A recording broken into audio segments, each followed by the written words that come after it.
अस्सलाम वालेकुम, सितारों के सफ़र में खुश आमदीद। आज की वीडियो में हम बात करेंगे कि मई 2026 आपके लिए कैसा रहेगा।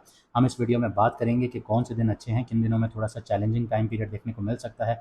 करियर, बिजनेस, फाइनेंस के हवाले से ये महीना कैसा रहेगा, लव और रिलेशनशिप्स कैसे रहेंगे। हम आपकी सेहत पर भी बात करेंगे, आपको आप बताएंगे कि चैलेंजेस कहाँ हैं, अपॉर्चुनिटीज़ कहाँ छुपी हुई हैं, और आपको आखिर में रेमेडीज़ भी बताएंगे। तो पूरी वीडियो आखिर तक देखिएगा क्योंकि ये महीना बहुत इंपॉर्टेंट है।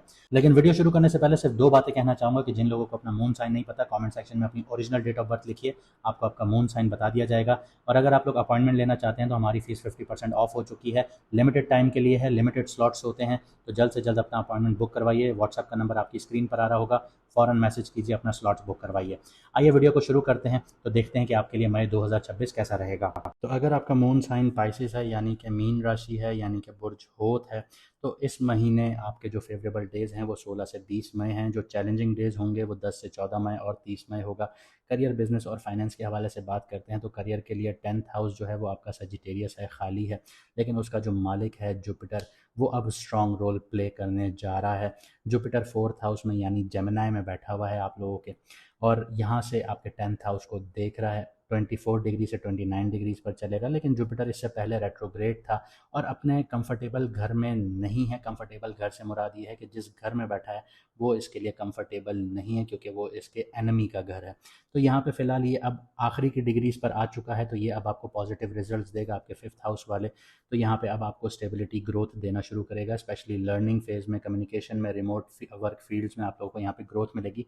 इसकी जो 7वीं नज़र है वो आपके 10th हाउस पर पड़ती है, जो करियर को डायरेक्शन भी देता है और सपोर्ट भी देता है। सेकंड हाउस एरीज़ है, इसमें सन बैठा हुआ है और बहुत पावरफुल सन बैठा हुआ है। मरकरी भी यहाँ पे ट्रांजिट करेगा और मार्स भी यहाँ पे ट्रांजिट करेगा 11th ऑफ मई के बाद। तो ये आपके फाइनेंसेस को भी एक्टिवेट करते हैं, और मार्स जब यहाँ आएगा तो अर्निंग पोटेंशियल भी बहुत ज़्यादा बढ़ा देगा, फाइनेंशियल डिसीजंस को फास्ट बनाना शुरू कर देगा, लेकिन इम्पल्सिव स्पेंडिंग्स भी देगा। तो उस चीज़ को आपने अवॉइड करना है, आपके एक्सपेंसेस बढ़ सकते हैं, क्योंकि आप लोग साढ़े साथी के सेकंड फेज़ में एंटर हुए हैं, जो कि अब आपको जहनी दबाव में लेके जा रहा है, आपके रिलेशनशिप्स ख़राब करा रहा है। इसके अलावा जुपिटर जो है वो 5th एस्पेक्ट से आपके 8th हाउस को देख रहा है, 7th एस्पेक्ट से 10th हाउस को देख रहा है, 9th एस्पेक्ट से आपके 12th हाउस को देख रहा है, जहाँ राहु बैठा हुआ है। ये हिडन अपॉर्चुनिटीज़ और फॉरेन कनेक्शन से आप लोगों को बहुत ज़्यादा फ़ायदे दिलवाने का सिग्नल्स दे रहा है यहाँ से।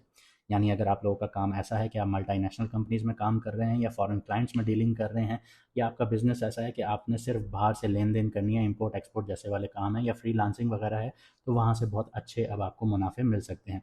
स्टॉक, क्रिप्टो, लॉटरी की बात करते हैं तो जुपिटर सपोर्टिव तो है, लेकिन ये याद रखिएगा कि राहु 12th हाउस में है, तो उसकी वजह से हिडन रिस्क भी बहुत ज़्यादा आ जाते हैं, और यहाँ पे एक आप लोगों के पास एक्सपेंसेस की विंडो बहुत ज़्यादा ओपन हो जाती है, जिसमें आप लोग रिस्क लेने से पीछे नहीं हटेंगे कि अब आपके पास ये वाली सिचुएशन है कि बस डू और डाई, मुझे यहाँ पे लगाना है, मेरे पास पैसा आ जाएगा।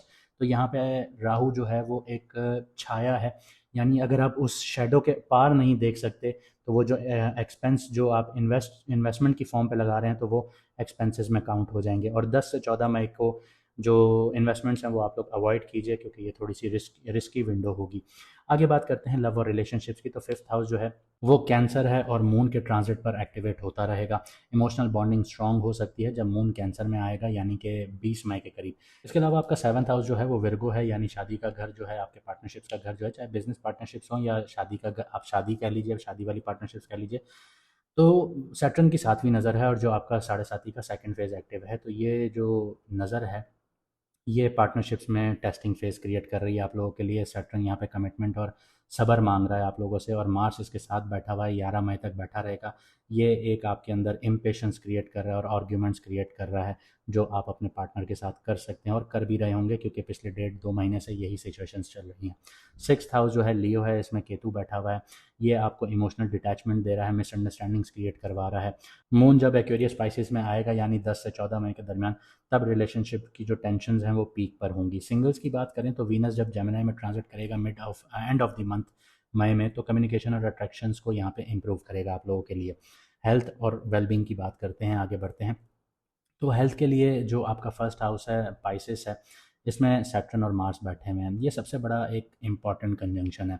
ये fatigue, stress, low energy create कर रहा है आप लोगों के लिए। सैटर्न उत्तर भद्रपड़ा नक्षत्र में है, ये रेवाती नक्षत्र में ट्रांजिशन करेगा, तो इमोशनल डेप्थ और हैवीनेस क्रिएट करेगा आपके लिए। जबकि जो मार्स है वो रेवाती नक्षत्र से अश्विनी नक्षत्र में जाएगा और 11 मई को ट्रांजिट कर जाएगा आपके सेकंड हाउस में, तो ये सडन एनर्जी स्पाइक्स देगा आपको। सिक्स्थ हाउस जो है वो लियो है, इसमें केतु बैठा हुआ है। तो इर्रेगुलर रूटीन होगी, डाइजेशन इश्यूज़, ये सारी चीज़ें आपको फेस होंगी। और याद रखिएगा कि केतु सिक्स्थ हाउस में बैठा हुआ है तो ये अपना इम्पैक्ट आपके ऊपर एक ऐसा भी छोड़ सकता है कि पाँव से रिलेटेड इश्यूज़ दे सकता है, या फिर आपको बॉडी में कोई ऐसा पेन उठवा सकता है जो आप टेस्ट करवा करवा के थक जाएंगे, लेकिन पता नहीं चलेगा कि इशू क्या आ रहा है। इसके अलावा मून जब स्पाइसेस में आएगा 12 से 14 मई को, और स्कॉर्पियो में आएगा 30 मई को, तो आपकी हेल्थ जो है उस वक्त लो फील होगी, आप लोगों को आपकी एनर्जी आपकी जो है वो लो फील होगी यहाँ पे। इसके अलावा राहु जो बैठा हुआ है वो आपके 12th हाउस में बैठा हुआ है, ये स्लीप डिस्टर्बेंसेस दे रहा है आप लोगों को, और आपका सबकॉन्शियस माइंड बहुत हाई स्पीड पर चल रहा है, इनसिक्योरिटीज़ डेवलप हुए चली जा रही हैं और कोई उसकी दवा नहीं कर पा रहा, ओवर थिंकिंग बहुत ज़्यादा हो रही है। तो रेस्ट और मेंटल क्लैरिटी मेंटेन करना आप लोगों के लिए बहुत ज़रूरी है। अपना जितना भी आपका सबकॉन्शियस माइंड चल रहा है, अपने थॉट्स को लिखना शुरू कीजिए। अब बात करते हैं चैलेंजेस और अपॉर्चुनिटीज़ की इस महीने की। तो सबसे बड़े जो चैलेंजेस हैं वो सैटर्न और मार्स का पहले घर में कंजंक्शन है, लेकिन ये खुल जाएगा। ये कंजंक्शन आपका यहाँ से ख़त्म हो जाएगा, मार्स ट्रांजिट कर जाएगा 11 मई को आपके सेकंड हाउस में। लेकिन मेन स्ट्रेस की वजह यही है। राहु 12th हाउस में है, एनजाइटी, आपको डिप्रेशन और आपको इनसिक्योरिटीज़ डेवलप करवा रहा है, कन्फ्यूजन डेवलप करवा रहा है। चाहे एक्सपेंसेस हों, आपके बाहर के रिलेशनशिप्स हों, या आपके बाहर से बिजनेस वगैरह हो, आपकी बेडरूम लाइफ हो, या यहाँ पे सारी चीज़ें राहु कर रहा है। केतु जो बैठा है सिक्स्थ हाउस में, ये हेल्थ को इम्बैलेंस कर रहा है, तो इन चीज़ों पर आपने काम करना है। अपॉर्चुनिटीज़ की बात करें तो जुपिटर अब स्ट्रांग होना शुरू हो रहा है, तो आपको सपोर्ट और ग्रोथ देना शुरू करेगा।